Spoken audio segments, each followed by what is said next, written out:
Fala aí pessoal, tudo bem? Estamos começando mais uma videoaula aqui no canal Fogados Conhecimentos e vamos com mais uma aula de matemática, continuação da nossa série de vídeos sobre matemática que vamos ter aí no canal, e hoje vamos tratar sobre o conjunto dos números naturais. Na aula anterior, na primeira aula, sobre o conteúdo, nós vimos sobre o sistema de numeração, decimal. Agora vamos para o conjunto dos números naturais. Vamos ver sobre o conjunto, sua representação geométrica e também a comparação que podemos fazer entre eles. Mas o que é um número natural? Um número natural é todo número inteiro não negativo que temos, que usamos para fazer a contagem, né? Como aqui, ó, no exemplo, para vocês entenderem o que é um número natural. Usamos na contagem normal. São esses números aqui, ó. 0, 1, 2, 3, 4 e 5. E assim por diante. Esses são os números naturais. Pode ver que aqui não tem número negativo, número quebrado aqui no meio. É somente números inteiros não negativos, tá? Que são os números naturais. E isso compõe o conjunto dos números naturais. O conjunto dos números naturais é representado por esse símbolo N, tá? Representando os números naturais. E quando aparece um número, o símbolo dos números naturais, só que com um asterisco em cima. O que quer dizer? Quer dizer que é o conjunto dos números naturais não nulos. O que isso quer dizer? É quando o zero não compõe esse conjunto. Tá? Não está compondo esse conjunto. Aqui, como vocês podem ver, ó, já começa do 1, não começa pelo 0, tá? Mas isso não quer dizer que ele não seja um número natural. O 0 é sim um número natural, só que nesse conjunto aqui, dos não nulos, ele é desconsiderado. Agora temos números pares e ímpares. O que isso quer dizer? Temos na sequência, temos uma intercalação entre os números. Pode ver aqui, ó, vou mostrar aqui na reta para vocês. O número par, ele sempre vai ter essas terminações aqui, ó. O 0, o 2, o 4, o 6 e o 8. Os números pares sempre vão formar par, tá? Sempre vão formar 2, tá? 2 membros. 2, o 4, o 6, tá? Sempre tem parzinho um com o outro. Agora, os números ímpares não. Os números ímpares, ó, começa pelo 1, terminação em 3 e 5, o 7 e o 9. Então, essa é a distinção entre os números pares e os números ímpares, tá? Só você olhar pela terminação do número, aí você já sabe se ele é par ou ímpar, tá? E temos a representação geométrica. Como é feita a representação geométrica desses números? Temos aqui uma reta, a gente desenha uma reta, tá? Com uma régua mesmo, e a gente vai colocando pontos nessa régua com a mesma medida, por exemplo, de 1 centímetro. Então, cada espacinho desse entre os pontos vai equivaler a 1 centímetro, tá? Por exemplo, você pode fazer outra medida também, mas você sempre tem que fazer a mesma medida para cada espacinho que tem aqui, ó. Cada espacinho desse equivale a 1 centímetro. E essa está sendo a representação geométrica dos números naturais. Fizemos uma reta, fizemos a distância entre os pontos, e aqui pode ver aqui embaixo que ele começa pelo 0. Como é um número natural sem o asterisco, tá? Conjunto dos números naturais. Aqui, ó, começa pelo 0, vai do 1, 2, 3, e assim por diante. Aqui no final, colocamos os 3 pontinhos, e também aqui a seta, indicando que tem uma continuação dessa reta. Indicando que ela é infinita, tá? E que realmente é infinito. Os números naturais são infinitos, tá?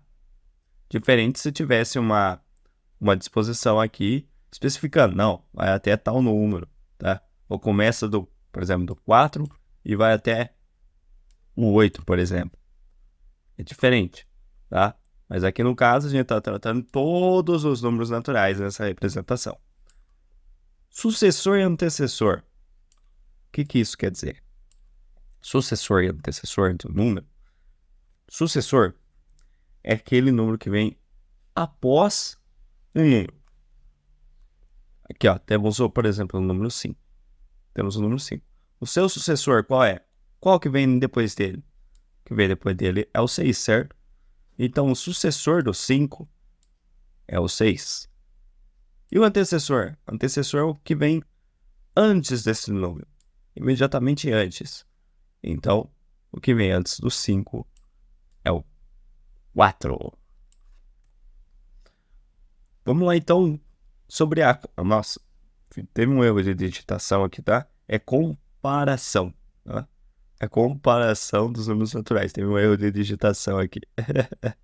Não é comparação, não. É comparação. Como é feita a comparação dos números naturais? A gente comparar os números. Temos uma representação que podemos fazer usando esses símbolos aqui, ó. Usando esses símbolos. A partir desses símbolos, a gente pode comparar os números. E também tem outros que eu não consegui fazer na forma da fonte aqui, que são esses aqui também, ó. Aqui, ó. Maior, menor, igual, maior, igual ou menor, igual, tá? Esses são os símbolos que são usados para fazer a comparação entre os números, tá? Aqui, por exemplo.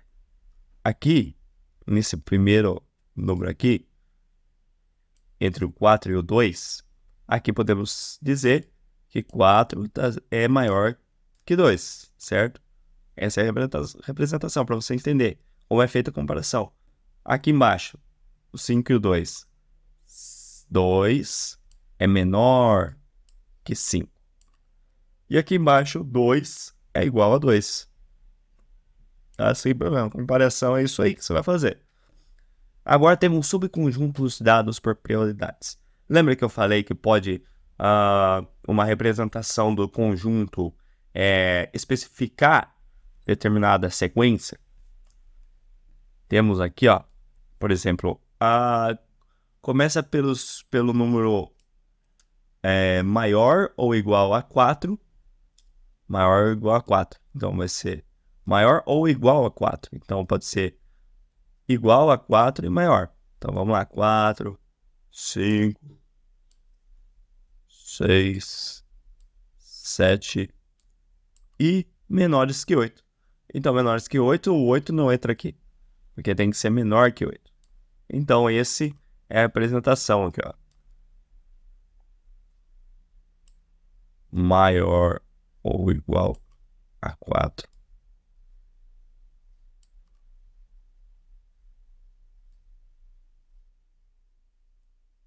E menor que 8.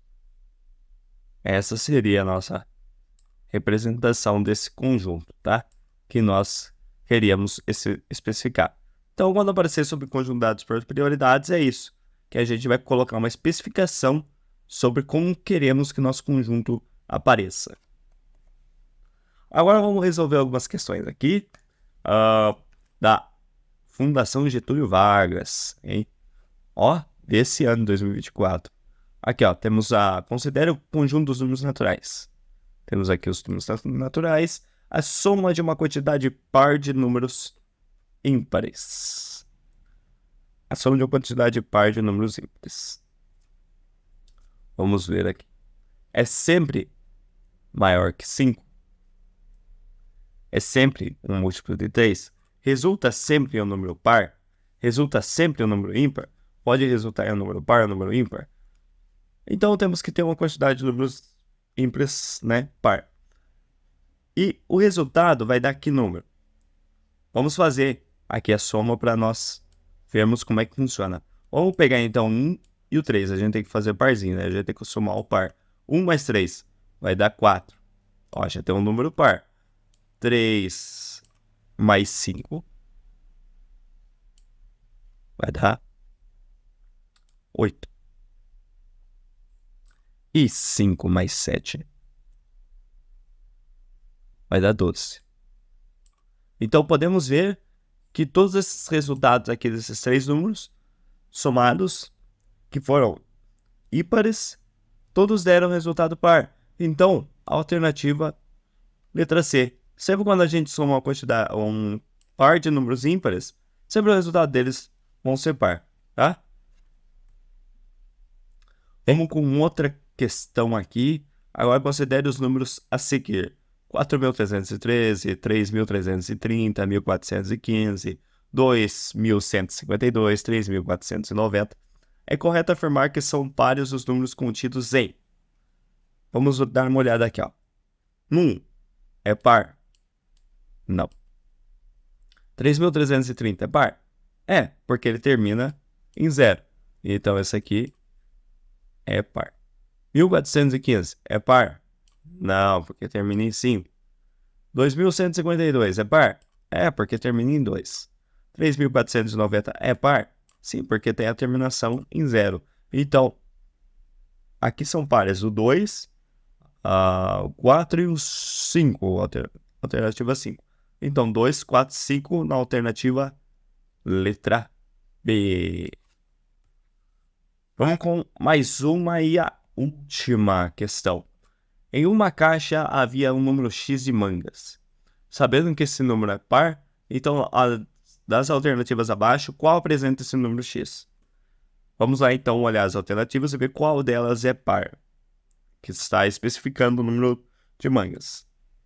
A, 35? Não, porque o 5 é ímpar, né? B, 42, essa pode ser a alternativa, que termina em 2, é par. Vamos olhar as outras. 51, não, porque 1 é ímpar.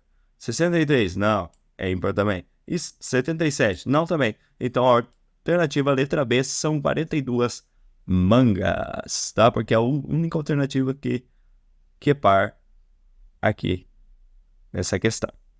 Então é isso aí, muito obrigado a todos. Encerramos mais uma aula aqui hoje sobre o conjunto dos números naturais, uma coisa muito simples, muito básica, tá? Que tratamos nessa videoaula, tá? É isso aí, muito obrigado a todos. Falou!